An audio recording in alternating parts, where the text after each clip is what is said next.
Welcome back to our closing plenary session entitled Improvement Heroes. When Lisa and I and the rest of the Teachstone team was really thinking about InterAct, particularly how to close InterAct, we decided we didn't want to close it with any boring old research stuff or data stuff that Rebecca usually would do, right? We need to close it with something that's very inspirational, very motivational, very uplifting, something that reminds us of why we come to work every day and why we continue to serve children and families. So I thought about my friend, Debra Pacchiano, Director of Research to practice at the Ounce of Prevention. I'm inspirational also, even with research in the title. Research to, right. And Debra's a woman who, like she said, is a researcher, but is a researcher like me, right? I'll use my hands for the last time this session, right? So there's research on one side, and then there's the real world on one side, right? And we all try to work in the middle. And that's what Debra does every day. So I'm going to turn it over to her, and she's going to talk about her project and about these amazing women and the work that they've done. Thank you so much. Hi, everybody. So I'm Debra Pacchiano. This is Matilda Ann Walker and Grace. And we are beyond thrilled to be here. I hope you're going to feel our energy and our excitement. And as I said in my session yesterday, there's about 65 other people that should be up here with us, including our other fearless leaders, as I've called them for 4 years now, 4.5 years. So I just want to take a little bit to set what was this opportunity that we had, what was this journey that we engaged on together, and why. So we had an improvement opportunity, and it was graciously funded by the U.S. Department of Education, which I think is very important, right? This is the Department of Ed. This is K-12, right? And here we were, this little early learning, investing in innovation grant application that went in. And I want to share with you just one comment from the reviewers. And it was, I have been a reviewer for 4 years for this grant program.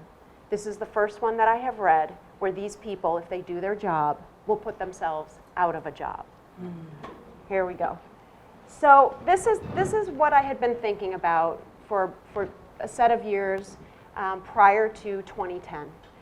Knowing that we had pretty good, emotional support scores around the country, we had pretty good classroom organization around the country, but there we are with our instructional supports. These happen to be from the Office of Head Start from 2015, but I want to take you back in time a little bit because we've been stagnant, right? So we've got these beautiful scores in these other areas, right? But this is 3 years of Head Start classroom data from across the country. Do you see improvement here? Have we really shifted out of this low end? Minor little improvements, nothing of statistical significance. So I title this, Improvement in Instructional Support is Stagnant. Now notice I didn't say that we don't know what we're doing up here or we haven't been able to improve, because we have. I could show you those another time. We have had improvements in emotional supports and in classroom organization. So something we're doing is improving those, right? And so when I started reflecting on this, I realized that we needed to look elsewhere. We needed to go see what other people are doing about improving themselves, right? So I read a bunch of business stuff. Sorry, apologize. And then I came back to my world of education, right? This is from our own backyard. Those of us here in Illinois, here in Chicago, this is from the University of Chicago Consortium on School Research. And they had the same question. Why is it that an elementary building and an elementary building a half a block away can be having such incredibly different results for the children and families in its classrooms, right, under its building? And what they found is that the top quartile of schools, at the time this was about 650 buildings in Chicago. This sample is nearly all of them. It's about 475 schools in here. Here were schools on a nice positive trend of improvement, and then there were schools that were literally stagnant. They were on a negative or stagnant trend of improvement. And they asked, you want to say it with me? Why? Why and how, right? Like, what separates these two? They too, in K-12, focus on the classroom, right? They too are focusing on instructional strategies, right? They too are working on conscious discipline in K-12. They are working on all the things that we want our classroom teachers working on, right? Pedagogical practices. And what they found actually was that what predicted this, and this very quick divide from improvement trajectory to stagnation trajectory, was not within the classroom itself. It was everything surrounding the teacher. Everything surrounding the teacher's interactions with other teachers, with other practitioners, with leaders. It was everything that would reach in and make it more or less likely that the teacher would make a high impact decision, right? When we're busy, when we're tired, when we're exhausted, when we're stressed, when tantrums, well, everything that we know goes on in classrooms with young children, right? In those moments, interestingly enough, there are some very specific organizational kinds of conditions that make it more or less likely that that teacher will make a decision aligned to the best practice and will engage in that best practice, especially when under stress. So what are they? Well, ambitious instruction and interactions. It doesn't surprise us, right? Maybe the word ambitious might feel a little odd to us, yet what does the word ambitious mean? It's not about low expectations, right? It's about rigorous, ambitious expectations. It's about learning standards, developmental standards that we need to hold ourselves accountable for. Child-centered supportive learning environments, strong ties and partnerships among families, schools, and communities, teacher collaboration routines, and then, most importantly, this visionary, facilitative, instructional leader. What they found in the schools that were improving over time is that leadership found its voice. And that voice was inclusive. That voice was about a collective understanding. That voice was about support. It was about deep respect for the complexity of this work, for how exhausted we are, for how many of us are depressed, how many of them are struggling with food insecurity, how many times in their own families food runs out, right? And there is the class. Here are these really complicated dimensions of practice that need to comprise your general, every single moment of every single day in the classroom set of practices, right? So what they found is that, very importantly, when a school was strong on at least 3 out of these 5 organizational supports or conditions, they were 10 times more likely to improve children's reading and math achievement. And interestingly enough, when they were strong on these strong ties with partnerships, you know what happened to attendance? Absolutely, was no longer a problem. Here in the city of Chicago, it used to be on any given day, 50% of the children were absent.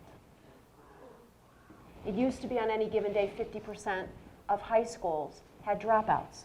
50% of their students dropped out.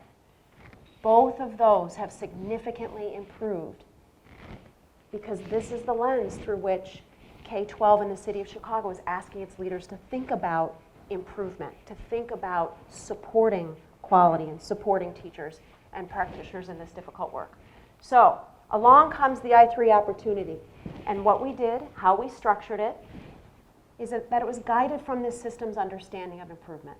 It was guided from the idea, how do we develop the capacity of early learning organizations and administrators to be self-regulating? We want this for children. We want them to develop their self-regulation. We certainly don't have them develop self-regulation by telling them to regulate and sit down. Right? And so in a very similar way, how do we figure out how to help our early education settings do their own monitoring, do their own regulation, do their own accountability?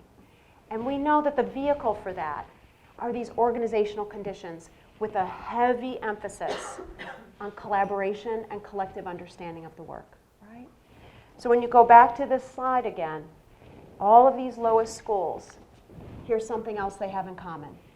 Not one school that improved had the following weak combination. So they were weak in ambitious instruction and weak in collaborating teachers. Those two weaknesses were fatal. Not a single school improved in mathematics. So these women signed up. I just want to remind everybody. Signed up. But let's go through the core components of this work that we did together. We did engagement in intensive learning cycles. So we know that knowledge development is insufficient, right? We know that reflection without knowledge development, without coaching is insufficient, right? The thing is, we're in the work of human beings. And that means that learning is complex work. Learning and teaching both are complex work. So what we committed to was an understanding that we had to revise what PD was. We had to understand that it needed to come down into the program. It had to come into the fiber of the schedule. And it needed to come around in three kinds of contexts.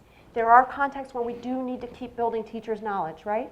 And then there's the context where we got to go help them try it out, right? We got to go let them fail. That was the hardest thing I ever tried to do, right? And come back and be okay to say that, or that did not feel comfortable, right? And then they have to have time out of that action. Feet up, in my world, glass of red wine, reflecting with peers, and seeing as much practice as possible, good, bad, otherwise, and talking about it, right? So we did that. We engaged our leaders in that cycle, which was about every 5 to 6 weeks. And then we engaged teachers, teaching teams, importantly. There's no single teacher in early childhood, right? All arranged marriages, right? And we engaged teaching teams in that same learning cycle. Their learning cycle was 4 to 6 weeks. We helped our leaders create organizational systems, policies, and leadership practices that were aligned to the 5 essentials. So essentially, I took research and we distilled together what the implications were for an instructional leadership practice based on those organizational supports, right? Based on what that research said was working in the schools with the top accelerating line. And very importantly, we constructed job aids and protocols. This work is so complex. Facilitating others to be better in this complex work is just as complicated, right? And so we demystified all of that. We created beautiful protocols to help them lead teachers, teams of teachers, in collaborative discussion of data. Some of you in my session yesterday got to glimpse that a little bit, right? We created job aids that structured lesson planning. We created job aids that structured inclusive decision making on the part of faculty, on the part of leaders with faculty. So this is the cycle, and we did this for 2.5 years. I should say, really, we did it for about 1.5 years, and they did it for that final year. This is a sample of how we structured systematic support, a protocol to support leaders with more inclusive decision making. And yes, we had to go through the whole thing like, well, do I have to ask them what toilet paper we're ordering, right? No, back to those organizational supports. That's the kind of inclusivity. That's where you need leaders to emerge, right? And we do that by hearing everybody's thoughts and wonders and, you know, warts and what's working and what's not working. And this is how we structured lesson planning. You'll notice there are 2 cycles here, in the action and out of the action. We helped make explicit for teachers what are the decisions they're making while intentionally planning for deliberate instruction, right? All right. What I want to do is put this up, and then I'm going to hand it over to my fearless leader, my fearless instructional leaders over here. Because at the very beginning of this project, back to that sort of research thing, lots of people were saying to me, what are you doing with these protocols? What with the job aids? What do you mean you're having education coordinators and coaches and supervisors facilitate lesson planning? What are you talking about? Why don't you just go class them to death?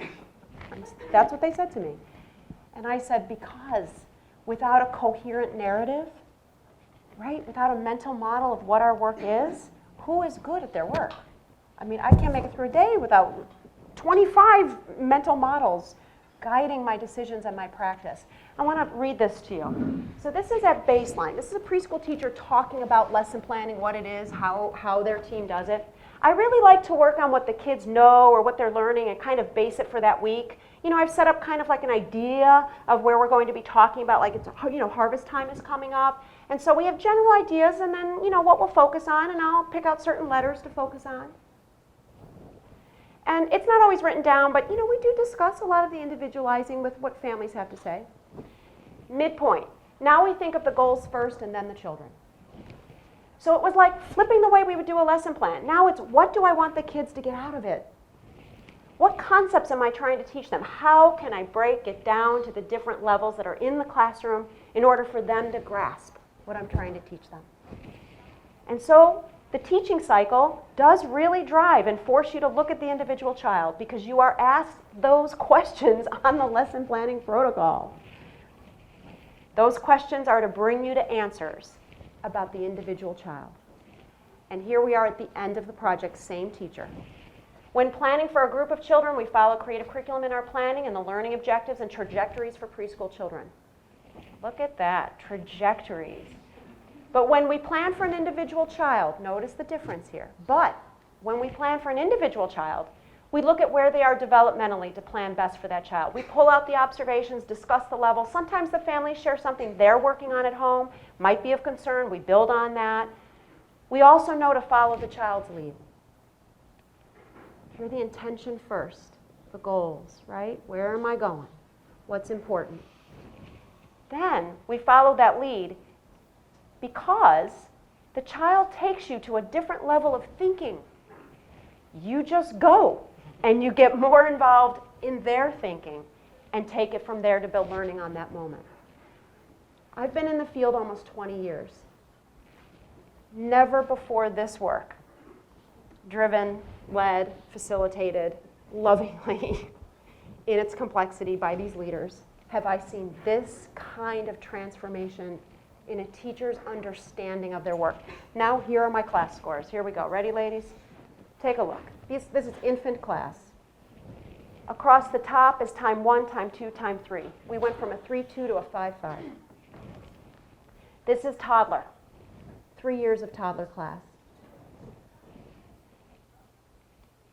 And this is pre-K. 3 years of pre-K class. You'll notice the drop over here in instructional supports from year 2 to year 3. There's a learning curve with doing this, right? Remember I said the last year, they were flying it. They were flying the ship. Their supervisors, their coordinators, they were facilitating teacher lesson planning. They were facilitating reflective practice groups. This, to me, represents a learning curve for those supervisors. Right? All right, I'm going to turn it over, but before I do, I brought into the room our other co-directors with me who co-constructed this work. Marcia Holly, some of you know her. Marcia, right? Okay. She wants me to say, Matilda Ann and Grace. Hello.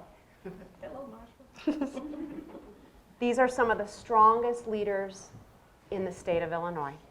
And I know, Marcia's going around the state. We've got about 300 leaders now in this with us.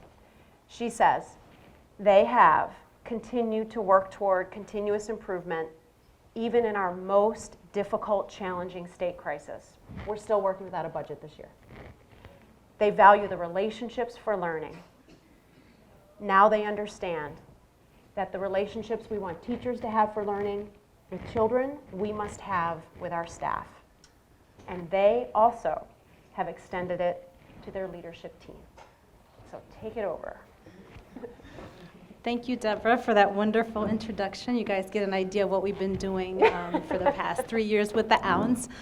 Before I get into all the exciting work that's been happening at our program through this project and our continuous improvement efforts, I just want to give you a little bit background, just how I got into this field, and just give you the background story, and then we'll fast forward to once we started working with the OUNS. So I grew up in Chicago on the north side. It was a close-knit community. My family immigrated here from Eritrea when I was about 6 years old.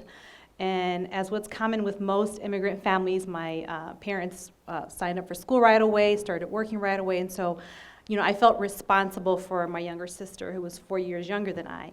And so anything I knew that I learned, I would teach her. And no one really told me to do that, but it was a sense of responsibility I felt, but then also the joy I got from watching her learn something new. And so the story goes, I was the one that taught her to read, even though I barely learned how to read myself. And right now she's pursuing her PhD, so I totally take all the credit for that. Yes. And I said, I wanted acknowledgement once you're done, because she's ahead of me. But my first classroom experience didn't start until I graduated high school. There was a child care center in my community, Eyes on the Future, and I started working as a teacher assistant in a preschool classroom. And I absolutely fell in love with the children. I was in awe of Miss Terry and how she handled the children. And so every summer that I came back to the city, I would work at Eyes on the Future. And then through that, I got a chance to work with all the different age groups. At that time, they served infants to school age, now at a larger capacity, but still the same age groups. And so a little bit after that, I went on to graduate school, and I studied social service administration. And what that did for me is just provided some deep learning about systems and direct practice with individuals, with families, and with communities. And so that's really helped to inform my work now, because we provide early Head Start program, and so really involved in family engagement and supporting families. So the whole family and the children are ready once they leave our center. And a little bit about Eyes on the Future. When I first started, we were serving 71 children. Now we are serving 275 children. We take them as young as 3 months all the way to school age. 95% of the children in our program are English language learners, and 98% are low-income families. And so we have about 25 languages represented at our center. So I enjoyed going to all the DLL sessions. These past 2 days, I've learned so much to take back. In terms of our funding streams, we're funded by Head Start, Early Head Start, Prevention Initiative, and Preschool for All, which is through our State Board of Education, as well as Child Care Assistance Program.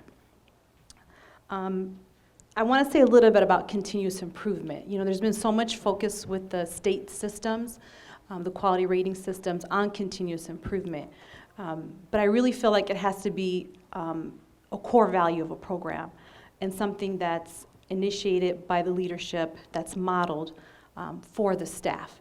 And so it was with that mindset that we applied for the I3 program. So we had heard of this new innovative program called I3, and the description said that we would engage in quality improvement efforts with leaders, teachers, family support staff. And so it sounded really exciting and right up our alley, so we applied. But really, we had no idea what we were getting into. Matilda Ann and 2 other programs, so it was 4 programs in the city of Chicago that were part of it. And I could honestly say I have never experienced PD like this. But I was truly stretched. And for me, the biggest shift that happened was seeing myself as an instructional leader. When you're a center director, you are pulled in so many different directions, and you're juggling so many different things. And just when you get comfortable, you feel like I kind of have my bearings, something else is thrown at you, and then all of a sudden you're back juggling again. And so sometimes our shift can go to keeping order and complying with all the various mandates, instead of focusing on leading our programs and defining what instructional excellence looks like and how we plan to achieve it. So one thing that really helped to inform my thinking was reading the prologue, The Tale of Two Schools, in the book Organizing Schools for Improvement, which was the graph that Debra just shared, how one school was really able to improve outcomes, how they were able to change their school climate, teacher morale, and then the other school didn't. So when I heard of all the things that the school did to make so many improvements, I was really inspired. And so, of course, I was intrigued and wanted to learn more about this type of leadership style. The second piece for me that was really important, in addition to understanding my role as an instructional leader, was to understand that my primary responsibility is really to provide those organizational supports for my staff so that they can have consistent time to meet together, those routines of collaboration. So this meant that I needed to pool and designate resources to make that happen.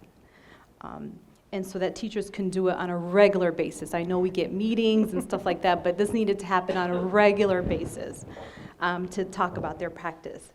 It also meant that we had to hire more floaters because, as Debra said, these were teaching teams that were lesson planning together. It wasn't just pulling the head teacher. And then we also included our family support specialist in our 0 to 3 program to sit in on the lesson planning because they have a lot to contribute as well. It also meant closing early once a month, so we had to figure out as a program how are we going to do that, closing early so that the entire staff can get together to examine children's work and to work together with the other support staff. I would also add that early on it was very important for us to establish the language and lens that we're going to use when we talk about quality, and part of the project was using the class instrument. This was very important for us to do because in early childhood there's so many tools that look at quality, and we've been assessed so many different times in so many different ways that, you know, sometimes you wonder, what does this really have to do with quality? And so we were really excited about using the class instrument because it focused on teacher-child interactions, and we really felt like that's where the magic was at, so it made sense for us.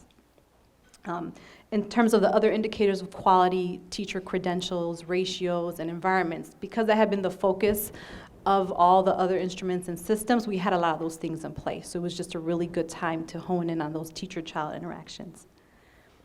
One way that we ensured we had a shared understanding of what quality teacher-child interactions look like was that we provided training on the class instrument. We also changed our lesson plan format to include what aspect of the class was the teacher going to be working on. So not only the objectives they wanted the children to learn, but what were they going to be doing to help the child meet those objectives. The other goal was to really help them understand instructional support, since that was an area that most teachers struggle in, is understanding instructional support. So focusing in and week out on which indicator they were working on really helped them to fully understand what the class meant.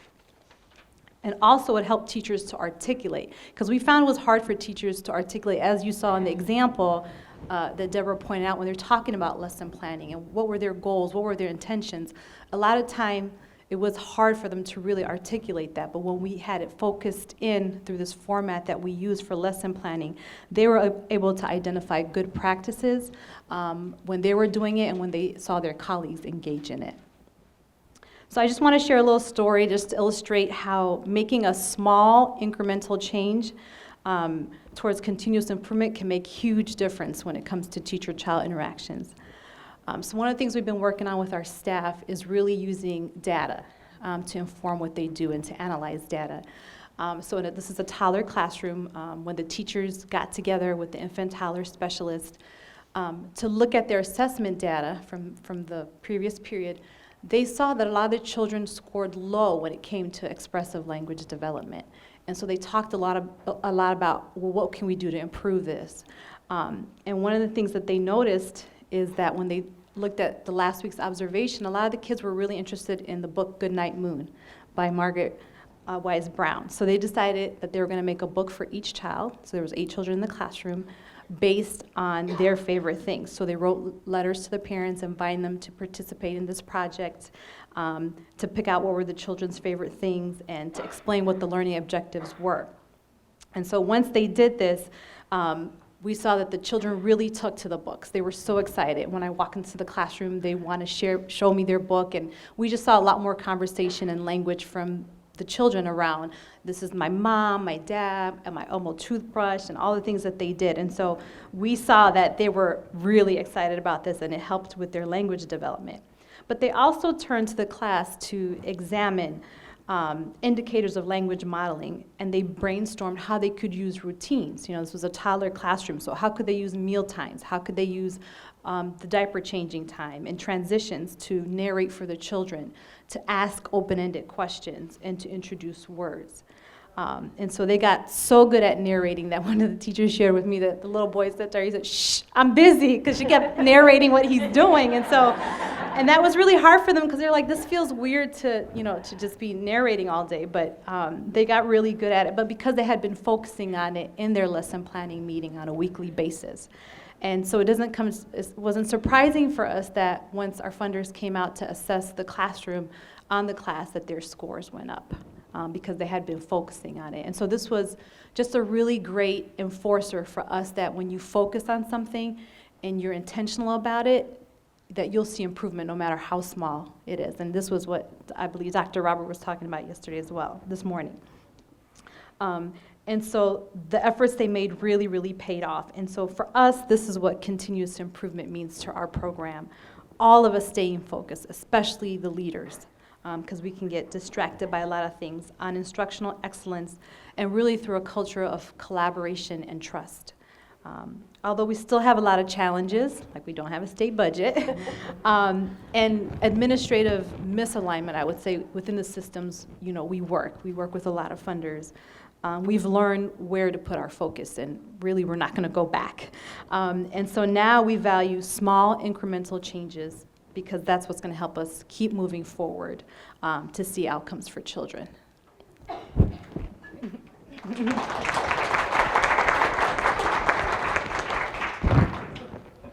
Good afternoon, everyone. And I just want to thank Lisa from Teachstone and Debra from Ounce for trusting me to share with you my experiences over the past 34 years and the transformational process that happened along the way. I am truly humble and excited to be a part of this two-day Class Interact Summit, and I've gained so much information from the sessions I have participated. My journey in childcare began in the early 80s, during the time when programs were using ditto sheets, flashcards, and workbooks to educate children. I don't know if anyone here remembers that time, but the more worksheets and more homework parents received, the happier they were. There was an old saying, when you know better, you should do better. So during the 90s, my understanding about how children learn best began to change. At that time, I served over 200 children in 2 locations. 95% of the children that we served were at-risk children. However, parents were happy and everything was great. They were getting their worksheets and they were getting their ditto sheets and they were getting their workbooks. But as the leader of the program, I began a paradigm shift. And what I found was children were not learning. That children were just being busy. They were just doing practice work. So then we began to write quality counts grants for new equipment. And the transformation process began to change. We began to move away from those ditto sheets.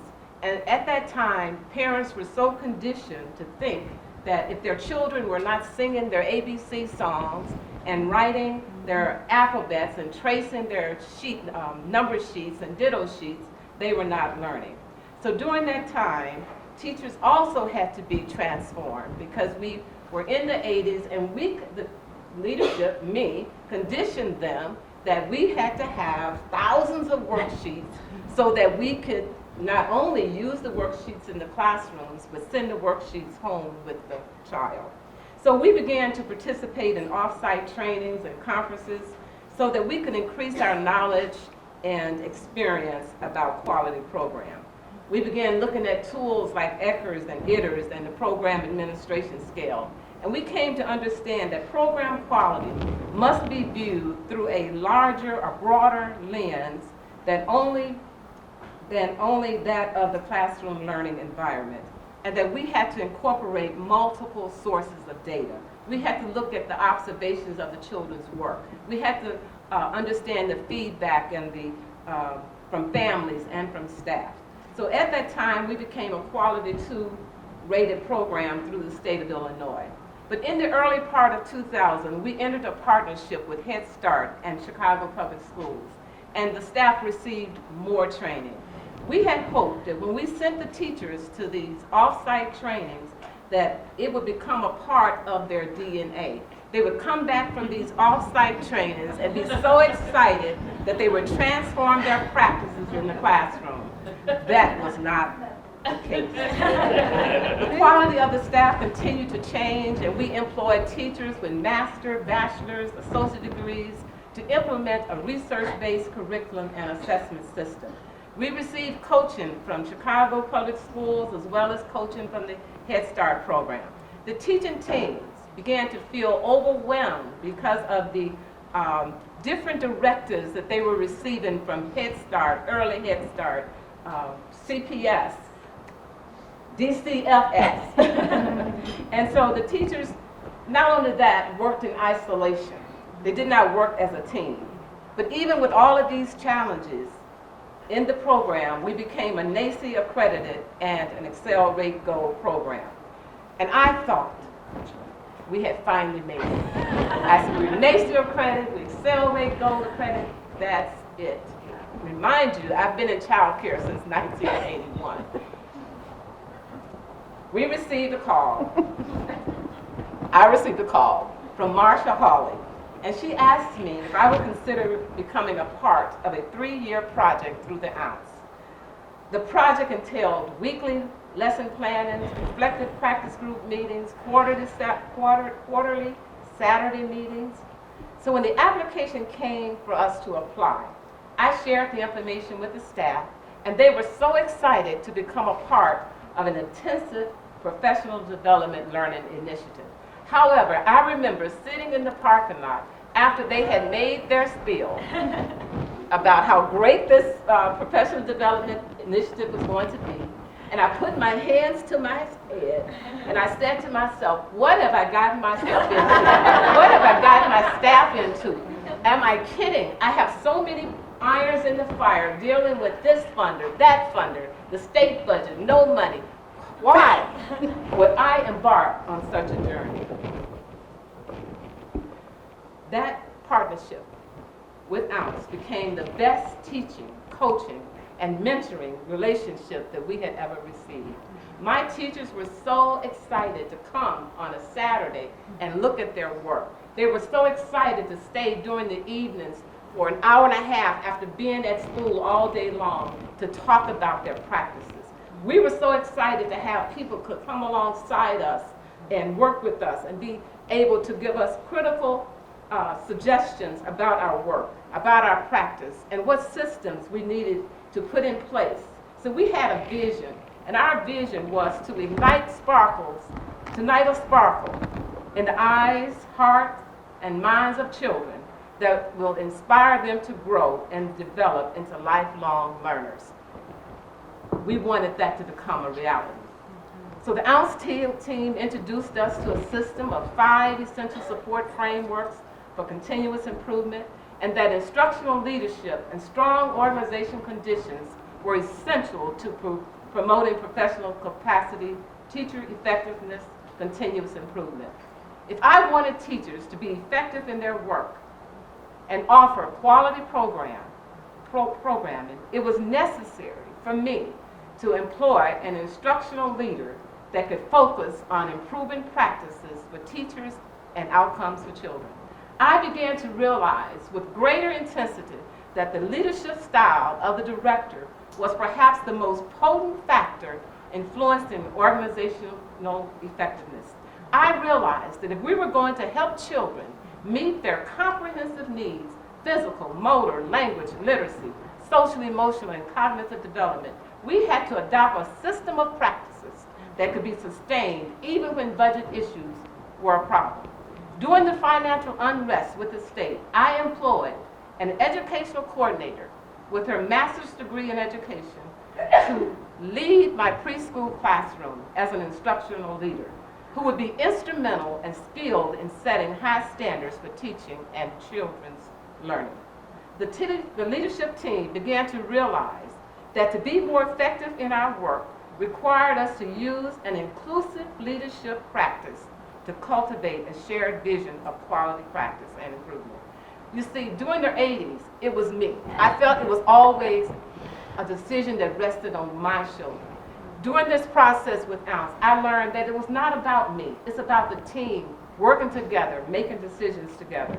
This meant that we had to collaboratively work with staff to ensure instructional practices were aligned to a shared vision, mission, and goals for the program. The leadership team had to be sold out to developing a system of instructional leaders, facilitating job-embedded professional development routines, a weekly lesson plan, monthly observation and feedback, and reflective practice groups with teachers. We had to create a healthy tension in how things used to be and how it needed to be to achieve positive outcomes for children and families. It is not only having an environment that is safe and nurturing, but become the kind of quality program that looks at the quality of the interactions between the child and the teacher and the teacher, teacher to parents, and teacher to leaders. We wanted to see passionate teachers with 4-year degrees and specific training in early childhood education. Teachers who would crouch to the level of children to speak to them. Teachers who would hold them and cuddle them and show them affection and support for children who had so many icebergs. We wanted to see families engaged in the program where they were active participants and collaborating with staff about their children's development and learning process.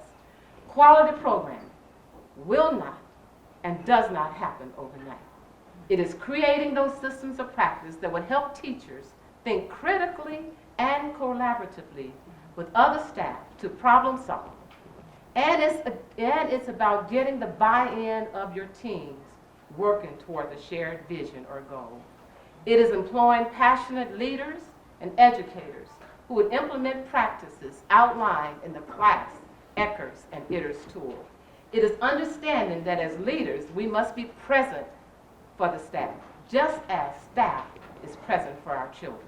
Sometimes you may have to change the culture of your program so that new norms are established where teachers are no longer working in isolation, but where new norms of collaborating and teamwork is established. To fully embrace the class tool, it may require employing floaters to assist with protecting teachers' time so they can work together as they look at the curriculum, goals, and quality class data. As I interviewed some of the teachers about the class tool, their comments were, "We like this tool because it allows us to look at our interactions with the children.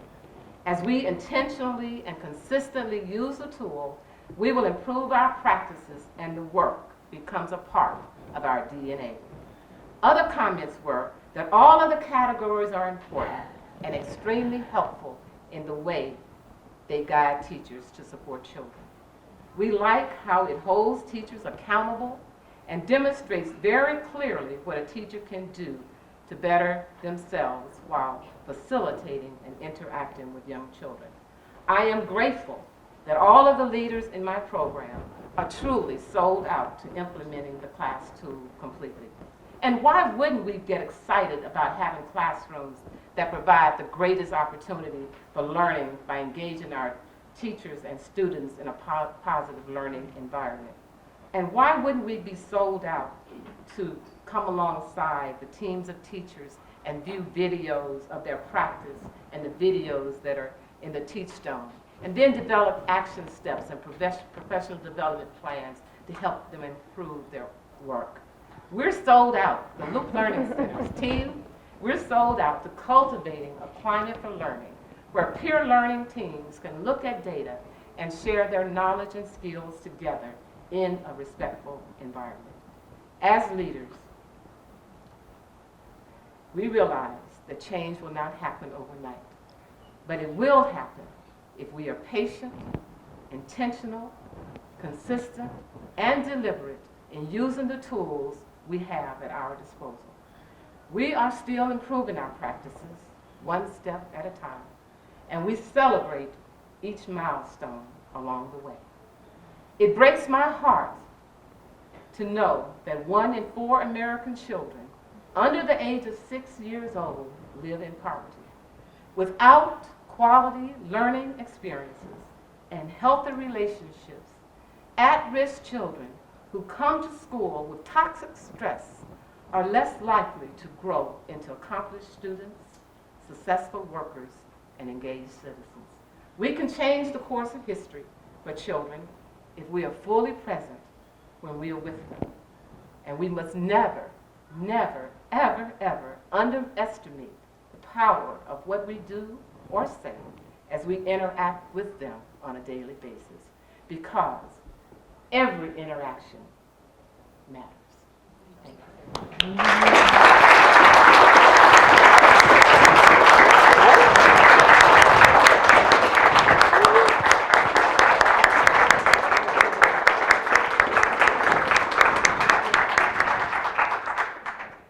All right. I was supposed to go to that slide while you were talking. However, given what you just ended on, I wanted to show this.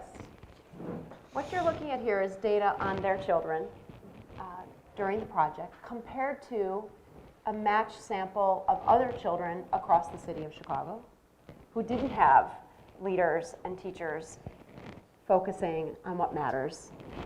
And look at the gap. These were matched kids, right? And look what happened. This isn't social emotional. Oh, I want to show you another one of those. Where do they go? There we go. This is language. We didn't quite close the gap. This is still statistically significant growth over the comparison sample. Look at cognition. Right? Who whooped? Seriously. Nice lady from Arkansas. Yes. That makes me excited that you're excited, because this is the intellectual development of those kids that Matilda Ann was talking about, right? These are the kids in our programs. And so when I see this, that's probably the most stunning for me. Of course, we all know social emotional predicts like lots and lots, right? But look at that. Look at the gap, right? And this is what you've accomplished. Right? Very different lives, these kids than what would have been. All right, let's do some more learning and dialogue with these amazing leaders. So how many of you have seen a protocol like this? We used to think, but now we know. So I need buy-in and more accountability. Let's just see if you start nodding your head to I used to think. Leaders have all the answers, right? I need to be supportive of teachers. I'm going to give you the contrast right away, because what's wrong with supporting teachers? But look at the growth. I actively support the work of teaching and teachers. Right? Train them so they know, then just expect that great performance. Data is a gotcha. We've arrived. So what we know now, I'm wondering if each one of you would pick one of what we know now that's really speaking to you that you want to share with this group, and talk a little bit about this transformation. Give yourself a second to look at those. Well, I can say, because I know it sticks out of my mind. It's train them so they know, then expect great performance. So I remember sitting in one of the sessions about, this idea that we have that great teachers are born. So now when we hire a teacher, we look for a disposition. Obviously, they meet the right credentials, but then we realize that we're still going to have to do a lot of coaching, and that we are going to have to be developing them as teachers. So it's not about sending them to trainings or you should know this, you have a master's degree or you have a bachelor's degree, but understanding that it's complex and that it's going to be job embedded PD. I think for me, just the cultivate a shared vision of excellence. When we, every year, maybe every 3 or 4 years, I should say, we look at our mission and vision statement. And so we've been looking at it as a team. So now, when we came up together as a team, and our vision was to ignite a sparkle in the eyes, hearts, and minds of children so that they can become lifelong learners. Now that's what the team of teachers, the staff, administrators, that's the vision we have for our children. So when I go into the classroom and I see something, I'll say, oh, are we stretching the brains? Are there sparkles in the children's eyes? And they have created these posters in their classroom that represent what that vision means to them. And so including the teachers in a decision making was very important, because there were times they would come and knock on the door and they would say, Mrs. Walker, what do you think I should do? And immediately I would say, da da da da da da. Now I'm saying, what do you think? Let's talk about it. Tell me what you think. And so just including them, giving them that confidence, building that trust has been so important. to Emergence improve of your practice. practice leaders, right? I want to take us to, again, building on what you both said. These are, oh, wait, let me go to the next one. These are quotes about, one of the things that we did was not just class our teachers, but we really explored the lens and language of the class for leadership and supervision. And these are end of our project interview quotes of supervisors. So these are actually not Matilda Ann nor Grace, these are supervisors. And she says, I'm still in the beginning stages of using this class lens and language to supervise teachers. I still have to step back. Sometimes at the moment I have to do a me check, and walk away and come back. It's teacher sensitivity, but from the director's point of view. It helps me be more intentional, not saying what I'm really thinking at this time because it might come out wrong. Let me come back, reflect, and then maybe address the situation by asking their perspective, right? Maybe the two of you could talk a little bit. This was in December. We were at CH&A in the upstairs room, and how transformative the experience was to change the language from teacher-child to supervisor-supervisee. Talk a little bit about that.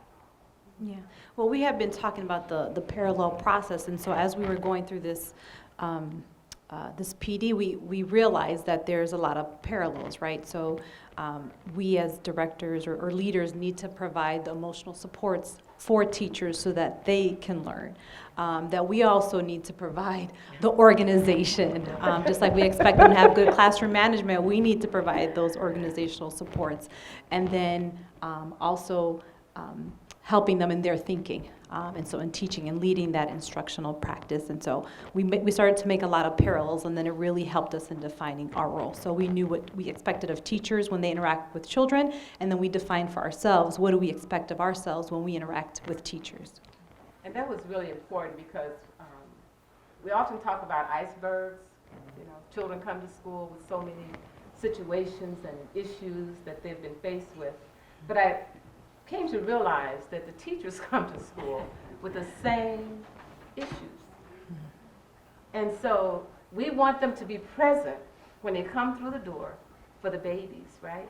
So I had to say to them, okay, let's talk about what supports you need from me to be more effective in your work. Because the children, they won't be able to speak to you and share with you the violence that they've just experienced, or the lack of food, or the fighting that they may have seen just before they came to school. They're not going to share all of those concerns with you.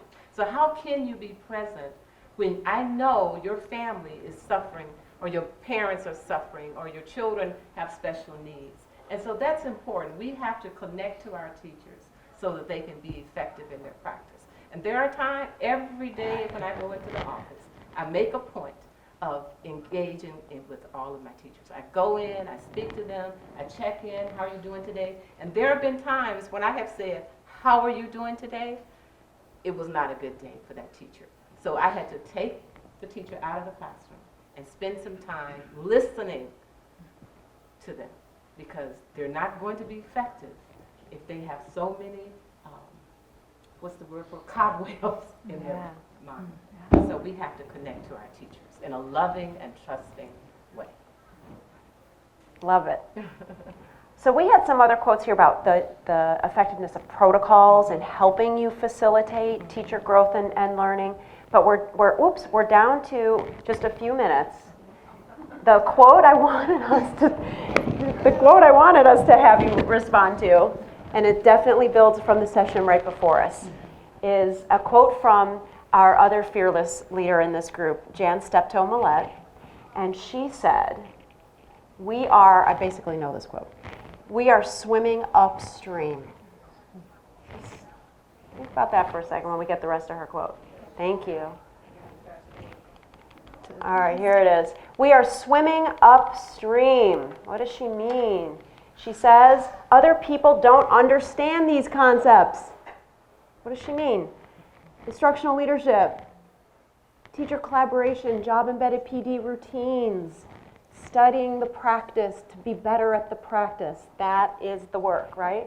I hope we're at a place where we can push back on our own organizations and on our funders who are requiring the old ways of compliance and training. So the elephant in the room, ladies. How did you figure out more money for subs? How did you hire Becky? How are you staying this course, especially when we're entering another fiscal year without a budget? You know, when I reflect back to, I really didn't think very long about the need to hire an instructional leader. And it was because I had so many people needing my attention, so many funding sources and so many demands, and so I'm not sure how the Lord provided, but He provided, and I don't say that haphazardly, because I was looking at budgets. We probably cut some things, but not anything that had to do with children. I just made a conscious decision, and I just said we will figure it out, and we figured it out. Yeah. I think it goes back to the focus. Yeah. So now that, when the understanding comes, my primary responsibility is to pull resources to make this happen, then you can get really creative once you've made that a focus. But a lot of times it could be, the compliance piece that will be central if you don't consciously decide it's not going to be. That's important, though, of course, right? So that's You need money. Right. So we talk about teachers being intentional in their planning and their practice. Mm-hmm. This is leaders being intentional in their planning and their practice. Do we have time for a couple questions from? Excuse me, I'm losing my voice. Probably have time for one or two. Anybody want to ask Matilda Ann or Grace? Is there anyone with a question? Expression of gratitude?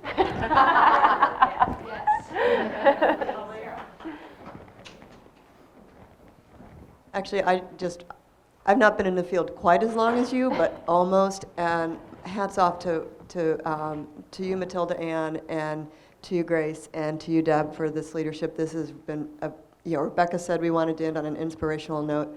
I am inspired, so thank you very much.